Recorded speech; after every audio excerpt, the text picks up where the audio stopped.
4 points చెప్పారు శ్రీ అరవిందులు. Purification, liberation, perfection, delight. Purification అంటే శుద్ధి. ఆ శుద్ధి పొందడం ద్వారా మనకి లిబరేషన్, స్వేచ్ఛ వస్తుంది. ఆ స్వేచ్ఛతో పర్ఫెక్షన్, పరిపూర్ణత వస్తుంది. ఈ పరిపూర్ణత మనం సిద్ధింపజేసుకున్నప్పుడు అది డిలైట్కి, ఆనందానికి దారితీస్తుంది. ఇంకా ఇంకోటి స్వభావ పరివర్తన అన్నారు. ప్రస్తుతము మనలో ఉన్న స్వభావము పూర్తిగా మారాలి, పూర్తిగా పరివర్తన చెందాలి. మరి మన స్వభావంలో ఉన్నవి ఏంటి? మన మనసు, ప్రాణము, శరీరం. వీటిలో ఈరోజు మనము మనసును ఎలా పరివర్తన చెందించటం, దానికి ఏ సాధనలు చేయాలి? ఇప్పుడు చెప్పుకున్నదంతా కూడా మనసు గురించే చెప్పుకున్నాం. మెంటల్ బీయింగ్ అంటే మనోమయ పురుషుణ్ణి మనం ఎలాగా, ఆ విట్నెస్ సోల్ని ఎలాగ తీసుకొని రావాలి, మన మనసును అధిగమించి మనం విట్నెస్ సోల్కి ఎలా చేరాలి, ఆ మనోమయ పురుషుడికి ఎలా చేరాలి అన్నది. అయితే ఫస్ట్ ఈ మనసును ఎలా చేయాలి, మనసుతో ఎలాంటి సాధనలు చేయాలి అంటే, ఫస్ట్ మనసును మృదువుగా చేయాలి. అంటే మన అభిప్రాయాల్లో మొండితనం ఉండకూడదు. చాలా మటుకు మన అభిప్రాయాల్లో మొండితనం ఉంటుంది. అవతల వాళ్ళు చెప్పిన దాన్ని మనం ఒప్పుకోం, మందే కరెక్ట్ అనుకుంటాం. ఒకవేళ ఏమన్నా వాళ్ళు మన బాస్ అట్లా అయితే పైకి ఒప్పుకోకపోయినా కూడా మనసులో అనుకుంటాం, మనసులో నాది కరెక్ట్, ఊరికే ఏదో చెప్తున్నాడు అని అనుకుంటాం. సో ఈ రకమైన ఆ మొండితనం అనేది పోవాలి. మొండితనం పోయి ఫ్లెక్సిబుల్, ప్లాస్టిసిటీ ఉండాలి. అవతలి వాళ్ళ అభిప్రాయాలు కూడా అంగీకరించగలిగేటట్టు. అది ఎలా అంటే, మనకి ఇప్పుడు ఎవరితోన్నా అభిప్రాయ భేదం వచ్చింది, అప్పుడు ఏం చేస్తాము, నేనే కరెక్ట్ అని చెప్పుకుంటాం. ఎప్పుడు దానికి ఒక 100 చెప్తాం కారణాలు. ఎందుకంటే ఇది నేను ఎందుకు కరెక్ట్ అంటే, అతను ఎందుకు తప్పు అంటే అని చెప్పి, కరెక్ట్ కాదు అని. అలా కాకుండా నేను ఆ వ్యక్తి అని కాకుండా ఈ రకంగా మనకు అహంకారం కూడా తగ్గిపోతుంది. ఇద్దరు వ్యక్తులు ఉన్నారు అక్కడ, నేను ఆ వ్యక్తి కాదు, వేరే ఇద్దరు వ్యక్తులు ఉన్నారు, నేను జడ్జి లాగా చూస్తున్నా, వాళ్ళిద్దరూ ఇది ఆర్గ్యుమెంట్ చేసుకుంటున్నారు. అప్పుడు నేను పక్కన మనిషిని, జడ్జిని అయితే ఎలాంటి జడ్జిమెంట్ ఇస్తాను, నేను ఏది తప్పని నిర్ణయిస్తాను. ఈ రకంగా కూడా మనం కొంచెం ప్లాస్టిసిటీ వస్తుంది. మనసును ఎప్పుడూ అవతల వాళ్ళ అభిప్రాయం వినటానికి, అవతల వాళ్ళ అభిప్రాయం ఒప్పుకోవటానికి దాంట్లో ఏమి తప్పు లేదు, మనం అంగీకరించాలి. ఎందుకంటే దాంతో మన అహంకారం తగ్గిపోతుంది. వాళ్ళే కరెక్ట్ అన్నప్పుడు మనం మన అహంకారం కూడా తగ్గుతూ వస్తుంది. లేకపోతే ఎప్పటికీ మన అహంకారం అనేది పోదు, ఆ మొండితనం పోదు.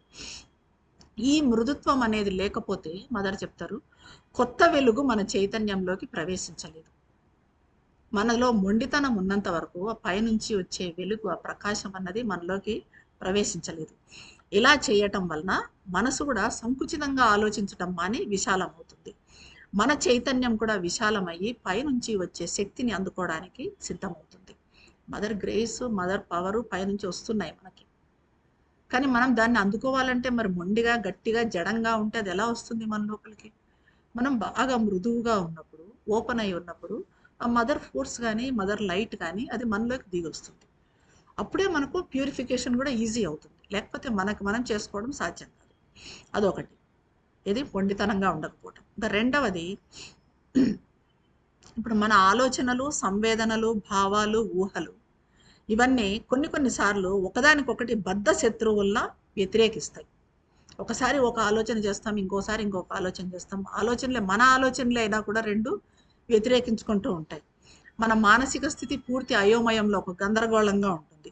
ఇప్పుడు ఆలోచన ఎక్కడ మొదలవుతుంది, ఎక్కడకు పోతుంది, ఈ గమనింపు లేకుండా జరుగుతూ ఉంటుంది. చూడండి, మీరు గమనించండి, ఊరికే మనం జర్నీ చేస్తున్నప్పుడు కానీ, ఇంట్లో ఊరికే కూర్చున్నా కానీ అట్లా మనసు మనకు తెలియకుండానే ఆలోచిస్తూ ఉంటుంది. ఒకసారి అక్కడ ఆగిపోయి ఆలోచన నుంచి దానికి ముందు ఏం ఆలోచన చేశాము, దానికి ముందు ఏ ఆలోచన చేశాము, ఈ రకంగా ఒక దారం పట్టుకొని పోయినట్టు అలా వెళ్ళామనుకోండి, ఎంత సిల్లీగా ఒకదాని నుంచి ఒక దాంట్లోకి వెళ్ళాము మనము అన్నది అర్థమవుతుంది. సంబంధం లేకుండా ఒక ఆలోచనలోంచి ఒక ఆలోచనలోకి వెళ్ళిపోతూ ఉంటాం, గమనింపు లేకుండా. సో ఇలాంటిది మనము కంట్రోల్ చేసుకోవాలి అంటే ఫస్ట్ ఆఫ్ ఆల్ దాన్ని ఎరుక రావాలి, ఆగిపోవాలి. ఆలోచన చేస్తున్నప్పుడు వెంటనే ఒక నిమిషం ఉన్నావు, 2 నిమిషాలు చేసాం చాలు, టక్కున ఆగిపోయి ఇంకా వెనక్కి ఏం చేస్తాం. ఇంకా ఎప్పటికప్పుడు ఆలోచనలను ఎరుకతో పరిశీలించుకుంటూ అది వ్యతిరేకమైనది అయినప్పుడు, ఎవరి మీదైనా కానీ దేని మీదైనా కానీ వ్యతిరేకమైన ఆలోచన మన మీద మనకైనా, డిప్రెసివ్ థాట్స్, ఇవన్నీ నెగిటివ్ థాట్స్ అయినప్పుడు టక్కున దడాలన తలుపు మూసేయాలి, దాని మొహం మీదే తలుపు మూసేయాలి. ఆలోచన మొహం మీదే. ఒక సమత్వంతో ఉన్న ఆలోచనలు, ఇప్పుడు చెప్పిన హార్మోని, ఈక్వానిటీ ఉన్న ఆలోచనలు, ప్రశాంతంగా ఉన్న ఆలోచనలు, అనుభూతులు, ఆ సంవేదనలు, వీటిని మాత్రమే అంగీకరించాలి. ఇది రెండవ పాయింట్.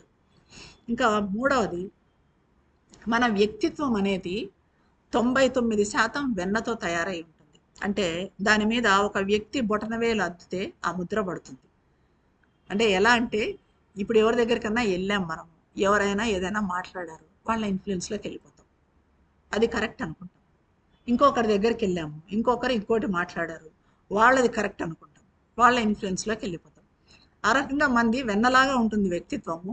ఎవరు ఏ వ్యక్తి వచ్చి బొటనవేలుతో ముద్ర వేస్తాడో దాని మీద ఆ ముద్ర పడుతుంది. సో అలా కాకుండా మన వ్యక్తిత్వాన్ని నిలబెట్టుకోవాలి, మనం గట్టిగా ఉండాలి, మన వ్యక్తిత్వం అనే దాన్ని స్ట్రాంగ్గా పెట్టుకోవాలి. ఈ వ్యక్తిత్వం నిలబెట్టుకోవడం అనేది చాలా ఇంపార్టెంట్ అంటారు మదర్. ఇంకా ఆ తర్వాతది విచక్షణ జ్ఞానాన్ని, హేతుబుద్ధిని పెంపొందించుకోవాలి. రీజనింగ్, ఇప్పుడు 3 పాయింట్స్ అయినా కదా, ఫోర్త్ది రీజనింగ్. అంటే దేన్నైనా ఎందుకు చేస్తున్నాము, రీజనింగ్. ఎలా మాట్లాడుతున్నాము మనం, ఎలా మన కదలికలు ఎలా ఉన్నాయి, మన మాటలు ఎలా ఉన్నాయి, ఎవరితోనే ఏదైనా మాట్లాడాము, అప్పుడు ఏదో సరే స్పాంటేనియస్గా మాట్లాడటం అయిపోయింది, వచ్చిన తర్వాత మళ్ళీ ఒక్కసారి ఆలోచించుకోవాలి, ఏం మాట్లాడాను నేను, అది అక్కడ అవసరమా కాదా, అవసరం లేకపోయినా ఏమైనా మాట్లాడానా నేను. ఇప్పుడు ఒకసారి 2 సార్లు అలా కంటిన్యూ అయినా ఆ తర్వాత మనకు దాని మీద కంట్రోల్ వస్తుంది. మనం ఈ రకంగా ఎరుకతో అబ్జర్వ్ చేసుకున్నామంటే ఇంకా 3rd టైం 4th టైం వచ్చేపాటికి అలా మాట్లాడకుండా మనం ఏం మాట్లాడుతున్నాము అన్నది మనకు తెలుస్తుంది. ఏం మాట్లాడుతున్నాము అన్నది కూడా మన గమనింపులో ఉండాలి. ఇలా అది హేతుబుద్ధి లేకుండా జీవించాము అంటే, ఎందుకు మాట్లాడుతున్నాము, ఎలా మాట్లాడుతున్నాము, ఎవరితో మాట్లాడుతున్నాము అన్నది లేకుండా జీవించామంటే జీవితం అంతా అస్తవ్యస్తమవుతుంది. మనలో ఒక చురుకైన స్థితిని, ఈ హేతుబుద్ధిని నిలుపుకున్నప్పుడు ఎలాంటి పరీక్షలనైనా కూడా ఎదుర్కోగలుగుతాం.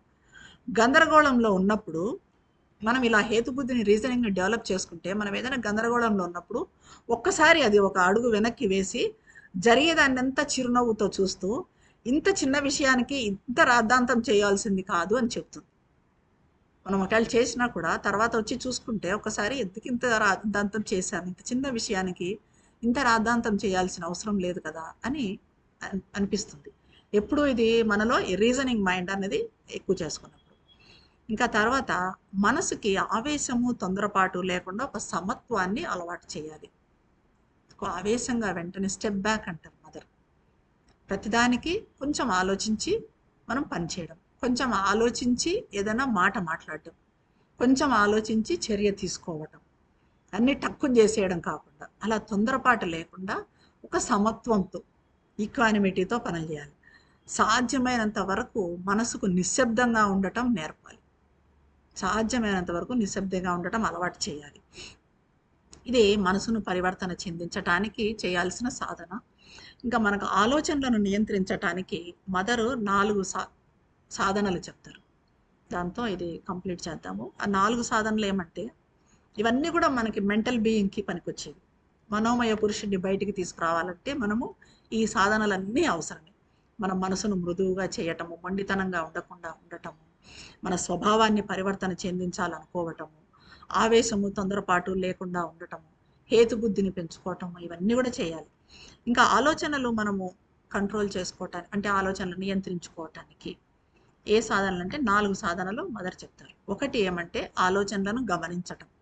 ఇందాక నేను చెప్పినట్టుగా మనం ఆలోచిస్తున్నాము, టక్కున ఆగిపోయి ఆలోచనలను గమనించాలి. ఇప్పుడు మనం ధ్యానంలో కూర్చున్నాము, ధ్యానంలో కూర్చుంటే ఆలోచనలు వస్తూ ఉంటాయి. వాటిల్లో మనము తాదాత్మ్యం చెందకుండా, వాటితో ఐడెంటిఫై కాకుండా వాటిని గమనించాలి. ఇప్పుడు ఆలోచనలో ధ్యానం చేస్తున్నప్పుడు ఎవరి మీదో కోపం వచ్చింది, ఎవరి మీదో ఆవేశం వచ్చింది, కోపం తెచ్చుకోవద్దు, ఆవేశపడద్దు. ధ్యానంలో నాకు ఇక్కడ కోపం వస్తుంది, ఇక్కడ ఆవేశం వస్తుంది దీనికి అని మనం కొంచెం పక్క నుండి ఒక్క స్టెప్ వెనక్కేసి దాన్ని అబ్జర్వ్ చేస్తూ ఉండడం. ఏ ఆలోచనలు వచ్చినా మన ఆలోచనలను మనం గమనించటం, ఇది ఒకటి. ఇంకొకటి ఆలోచనలను వెనక్కి తిప్పి కొట్టడం. ఈ ఆలోచనలను గమనించడం అనేది సులభమైన పద్ధతి.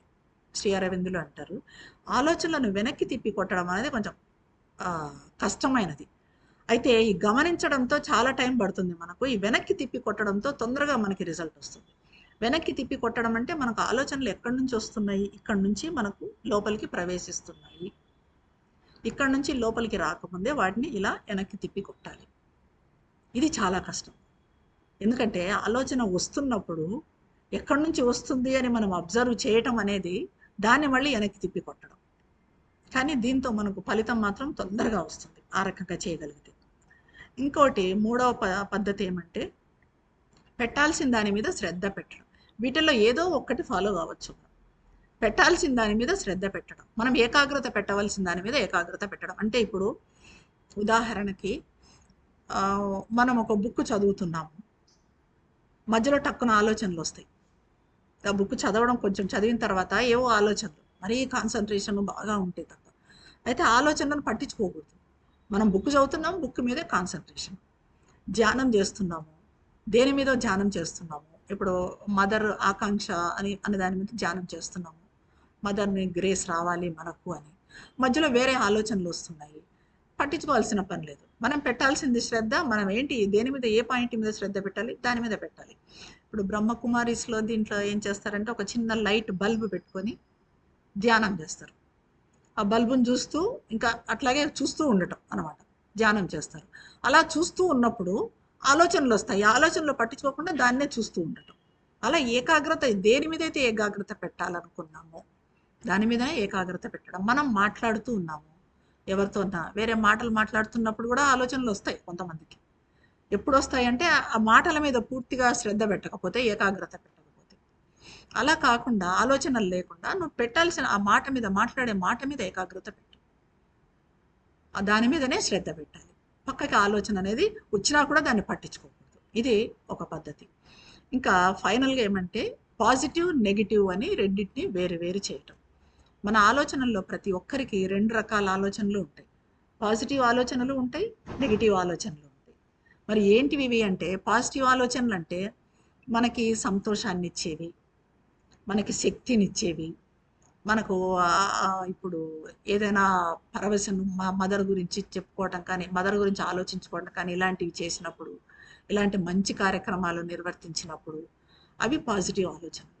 నెగిటివ్ ఆలోచనలు అంటే మనల్ని ఎవరో ఏదో అన్నారు, ఏదో అవమానం చేశారు, అది నెగిటివ్ ఆలోచన. సో ఈ రకంగా పాజిటివ్ ఆలోచనని, నెగిటివ్ ఆలోచనని వేరు చేయాలి. ఎవరి మీదైనా ప్రతిచర్య తీసుకోవాలనుకుంటున్నాము, మనం ఏదో కుంగిపోయాము, డిప్రెషన్లోకి పడిపోయాము, సంథింగ్ ఏదో ఉంది, అదంతా నెగిటివ్ ఆలోచన. మనకి ఏది నెగిటివ్ ఆలోచన అంటే ఎలా ఉంటుందంటే మన శక్తిని తీసేసేది. అట్లాంటి ఆలోచన చేస్తే ఒక 10 నిమిషాలు చేస్తే మనం అంతా డ్రైన్ అయిపోతాం. ఆ శక్తిని తీసేసేది ఎప్పుడు?